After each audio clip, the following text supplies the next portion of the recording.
Big boss season 2వ వారంలో 8 మంది నామినేట్ అయిన సంగతి తెలిసిందే. ఇక ఈ విషయం పక్కన పెడితే లైవ్ లో ఒక సంఘటన చోటు చేసుకుంది. ఇక సోనియా, పృథ్వీ ఇద్దరు కూడా బెడ్ మీద పడుకొని ఏమని మాట్లాడుకుంటున్నారు అంటే, ఈ వారం ఎవరు ఎలిమినేట్ అవుతారో తెలుసా అంటూ సోనియా పృథ్వీని అడిగింది. పృథ్వీ అన్నాడు, నాకు తెలిసి నిఖిలే ఈ వారం ఎలిమినేట్ అవుతాడేమో అనుకుంటున్నానంటూ పృథ్వీ సోనియాకి చెప్పాడు.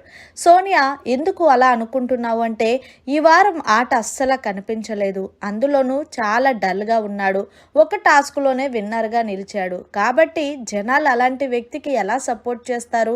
మేబీ ఒకవేళ నిఖిల్ని గనక ఎలిమినేట్ చేస్తే నేను వాడిని చాలా మిస్ అవుతానంటూ పృథ్వీ సోనియాతో మాట్లాడుతున్నాడు.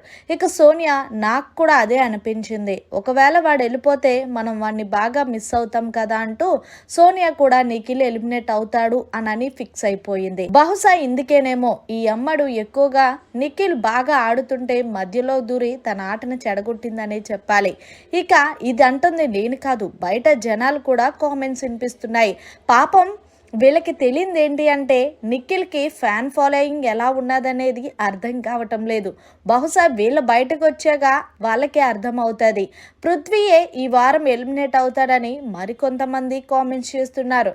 ఏదేమైనా సరే నిఖిల్ ఆట నిజంగా పర్ఫెక్ట్ అనే చెప్పాలి. నిన్న ఆడిన టాస్కులు అయితే దుమ్ము లేపేశాడనే చెప్పాలి. మొత్తానికి నిఖిల్ ఎలిమినేట్ అవుతాడు అని సోనియా, పృథ్వీ మాట్లాడుకున్న మాటలపై మీరేమంటారనేది జర కామెంట్ రూపంలో తెలియచేయండి.